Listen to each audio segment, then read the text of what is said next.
Ya, Assalamualaikum warahmatullahi wabarakatuh. Perkenalkan, nama saya Reza Kurniawan Saputra. Saya dari kelas 12 IPA 2. Di sini saya akan mempresentasikan sedikit tentang sel Toyota dalam kehidupan sehari-hari. Saya ambil contoh aki atau baterai timbal.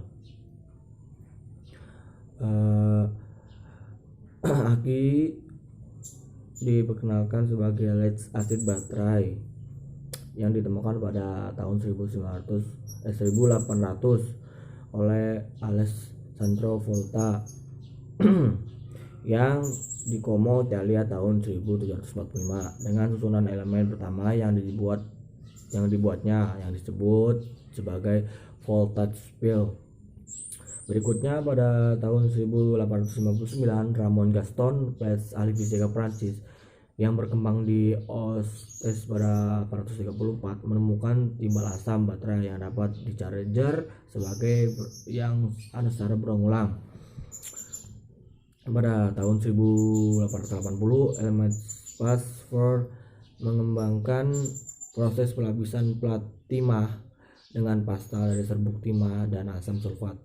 Ini merupakan terobosan besar yang menonton langsung ke industri pembuatan aki. Pada tahun 1981, D.S. Salomon mengajukan paten di mana pasta dilapisi dengan plat yang berlubang, bukan plat tanpa lubang, yang begitu melekat pada pasta, baik pada plat timah dibandingkan dengan temuan for.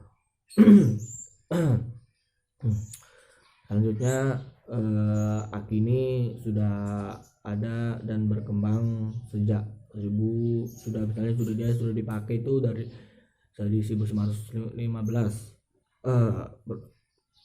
Berkat aki, mobil dan sepeda motor dapat mencapai mobilitasnya. Tanpa aki, mobil dan sepeda motor tidak dapat mencapai mobilitasnya atau tidak dapat bergerak dan yang tidak memiliki sumber listrik.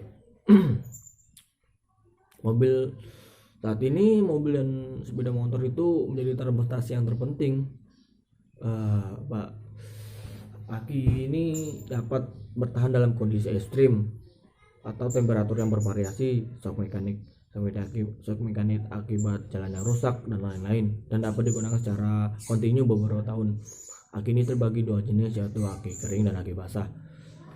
Contoh aki ya, ini aki sepeda motor, ini aki basah. Kalau aki basah itu ya kalau misalnya habis kan sudah nggak ada listriknya, sudah nggak ada kayak misalnya di starter motor itu susah atau di klakson susah, berarti kalau misalnya aki basah air akinya habis, berarti kita beli air aki di bengkel, tanya aja bentuknya air aki gitu. Nggak bisa kok, air aki nggak bisa sembarangan juga diisi dengan air minum atau air putih, nggak bisa. Air aki ini kalau kena kulit kita gatal, air aki ini.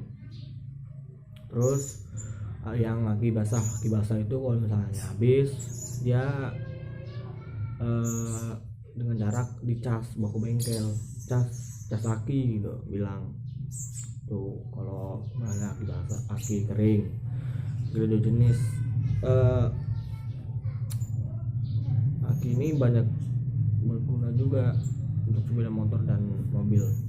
Dalam aki, elektron negatif adalah logam timbal atau Pb, dan elektron positifnya adalah timbal yang dilapisi timbal oksida atau PbO2, dan kedua elektroda dicelupkan pada lautan elektron asam sulfat H2SO4.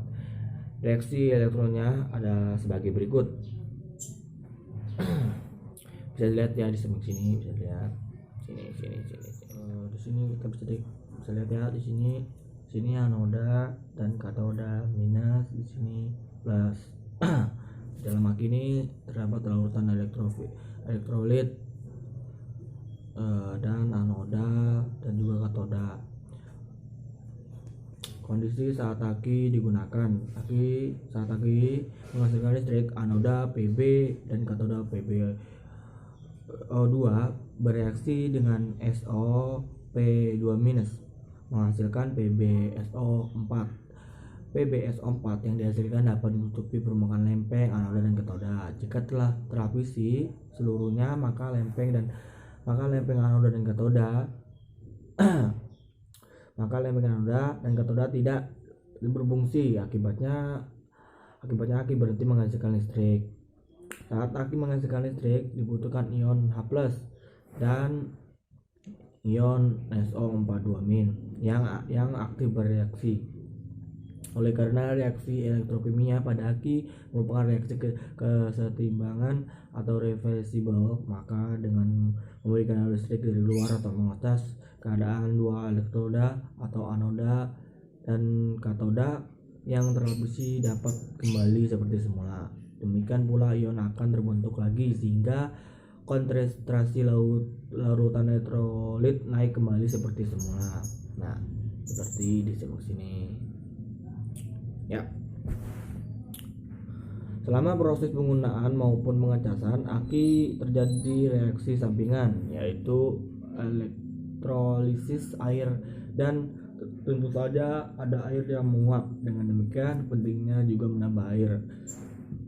Tapi sekarang sudah ada aki yang jenis baru yang saya sebutkan tadi, aki kering. Dia tidak perlu menambah air, dia cuma dicas saja akinya itu.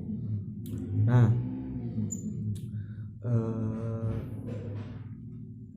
sekarang aki ya banyak berguna sebagai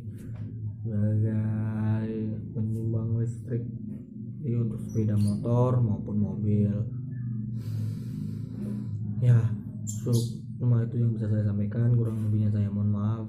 Wassalamualaikum warahmatullahi wabarakatuh.